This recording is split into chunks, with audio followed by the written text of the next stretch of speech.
Welcome to 100 Yards of Football this evening. I'm your host, Vincent Turner. Here, we're broadcasting live on the Dallas Weekly platform.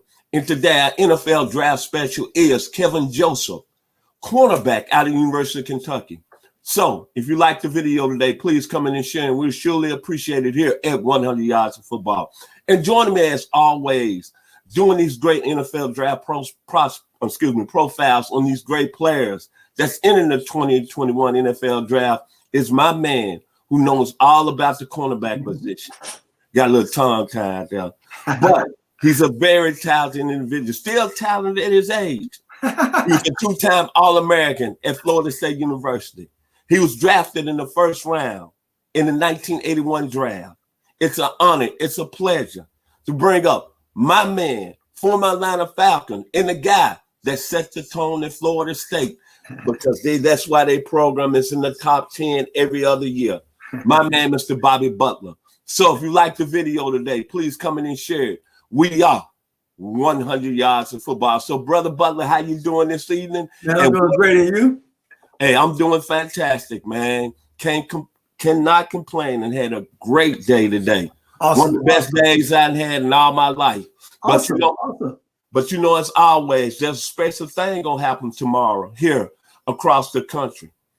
The 2021 NFL Draft Guides will be hitting the stands at your local Kroger stores in the Southeast. So you know I'm excited.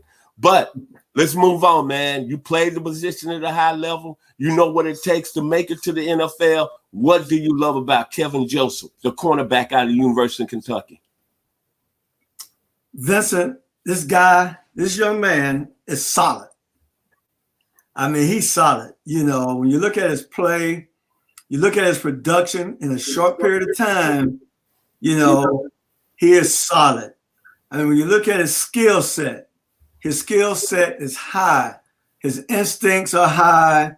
His tackling ability is at a high level. He has great playmaking ability. He's got proper size in today's game. Closing speed, ball skills. I mean, he's got the frame. I mean, he's got it all. When you look at a corner, when you can look at a corner, look at his body type, he's a prototype NFL corner in this day. He's 6'1", 192 pounds. And so he can do it all. You know, I like the fact that he started out, he's a four-star coming out of high school. He's from the state of Louisiana. He committed and started his career at LSU. And which y'all know, LSU the last few years have been quite loaded with talent on both sides of the ball. And as a true freshman, Vincent, he was getting burned, you know, at LSU. And then after the season, he put himself in the transfer portal. And then they talked him out of it. And he came back and competed in the spring practice with LSU. And then after spring practice, he put himself back in the portal, and he ended up at Kentucky. And due to some transfer rules, he couldn't play. He had to sit out a year. But let me tell you something about this young man. See, there's some things when you watch his tape that really separate him from a lot of people. And I'm talking about some of the best guys in this draft. There's some things that separate him. He's got somebody in his past has trained him the right way. I see him doing things, Vincent, you know, when he's running with a receiver up the field on deep routes. I see how he squeezed them. Like, this is old school play now. I see how he squeezed them into the sideline, looking back for the ball, making it very difficult for the quarterback to put that ball right in there, right? And so I'm like, look at this guy. I haven't seen anybody squeeze receivers like this since our time, right? I go, wow, that's amazing. He's always aware of where they are. You know, he played in the SEC. He led the SEC in interceptions last year, right? And so, I mean, this guy's got the skill, man. I'm high on him, you know. But here's what I like. He left LSU.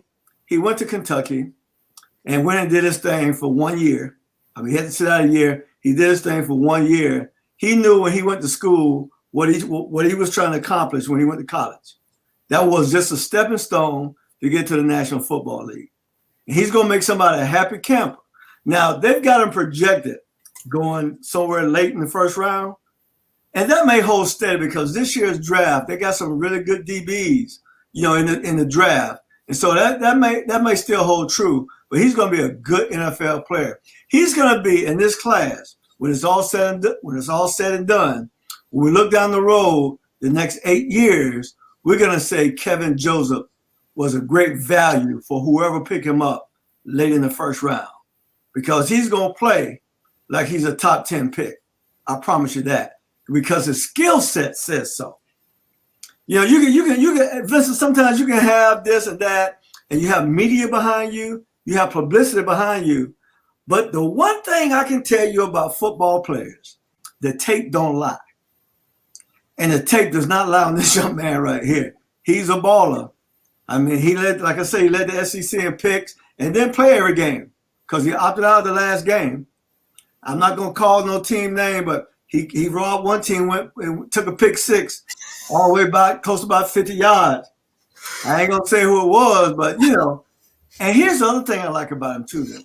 Oh, we throwing shots today. Okay. Here's the one thing I really like about him. We always talk about players, how somebody grade them, how fast a 40-yard dash time, how high can he jump, what's his vertical, how many times can he bench 225, how many reps can he get, how was his cone drill, how was his short shuttle. All that don't mean jack. When he played against Alabama, he went to work. He played quite well against the best receiving group in the nation by far the last 4 or 5 years. He played well, and he picked off Mac Jones in that same game. He's a playmaker, and he's a Sunday player, and he's coming ready to play. I can't wait to see this young man. I think he's going to make somebody a great pick. If you like the video today, please come in and share it. The one thing I love about talking about these draft prospects is that I'm so enormous and so grateful that we talking about the NFL draft. Mm-hmm. And I got a fabulous team, and now my team is coming to draft time. So I guess now everybody gonna start taking shots, especially at me, because I'm from the 901, and I am from the state of Tennessee, and our producer Jeremiah Long is in the back. He's a Tennessee fan like me. As Mr. Brother Butler, out of Florida State, by way of first-round draft pick of the Atlanta Falcons. The team he was talking about was the University of Tennessee when Kevin Joseph took it about, 70 yards for a touchdown. In that game, he played very well. Mm-hmm. But I'm going to tell you about the young man. First of all, I kind of questioned him when he left LSU because I was thinking he was running away from competition. When he was there, they had Greedy Williams. They had Christian Fulton, both of them in the NFL, Derek Stingley Jr., who allegedly beat him out of his position. Right. But he went to Kentucky. He had to sit. He had to wait. And I remember this about the young man. He was a highly rated player and highly recruited. And when he got on the field at Kentucky, there's word on the street, and by game film, he might have been the best corner in the country. That's right. And if you go back to the Tennessee game, he proved that. He played excellent football. Mm-hmm. He played very well against Kyle Pitts against Florida. Mm-hmm. And the one thing that stuck out in my mind with his play, and I didn't play the corner position. That's why I got this gentleman telling me how it is and telling our audience how it is, because he played at the highest level, Mr. Bobby Butler. And I could say the one point I took out from his play this year, every time I saw a receiver try to go deep on him, he was right there. I call it sticky coverage in the neighborhood. There you go. I did not see one guy beat him vertically this year. As you say, film don't lie.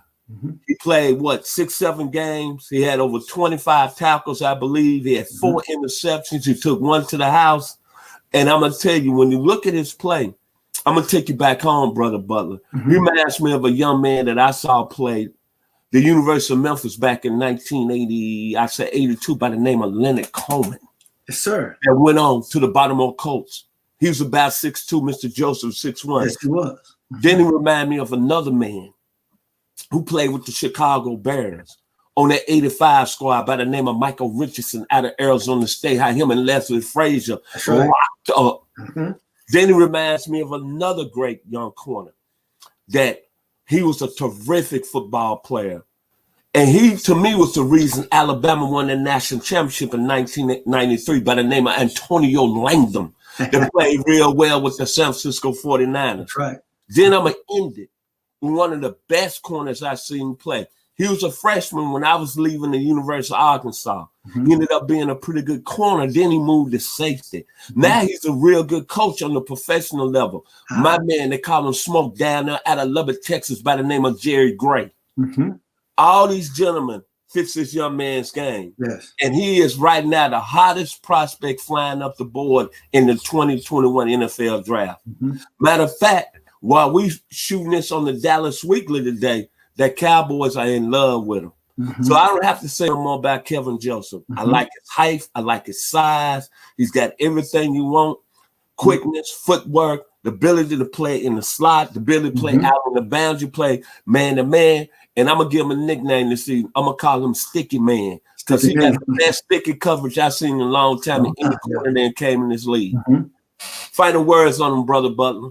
Well, one thing I want to say, my last words on Kelvin Joseph is the fact that there's some things that most people won't notice about him, but every pro scout, every former corner will know he's got the tools. He's been taught extremely well on how to cover receivers. You know, his skill set and coverage is off the chain. But here's the other good thing about him. He will tackle. He will stick you. And he's prototype size. So I'm looking forward to this young man playing. I think he's going to be he's a future Pro Bowler, Vincent. No question about it. My final words about Kelvin Joseph is simply this. He went to LSU. He got lost in the shuffle. He waited his time for almost, really 2 years. Mm-hmm. Then he went to a team that really, let's say, the middle of the pack of an SEC East team. Mm-hmm. On a very good coach, though, Mark Stoops. Yep. But, man, during this pandemic season, he played at a high level. So, to Mr. Kelvin Joseph, as his young band, when I was going to college, they came out of Tulsa, Oklahoma. There was 3 brothers. Kelvin Joseph is finna drop the bomb on you like the Gap Band did it back in 1981. Mr. Joseph is going to drop the bomb in the 2021 NFL draft. If you like the video today, please comment and share it. Thank you to my co-host, the 2-time All-American out of Florida State University, first-round draft pick of the Atlanta Falcons in the 1981 draft, my man, Mr. Bobby Butler. If you like the video today, please comment and share it. We are 100 Yards of Football, and I'm Vincent Turner, and I'm signing off. Till next week here on the Dallas Weekly.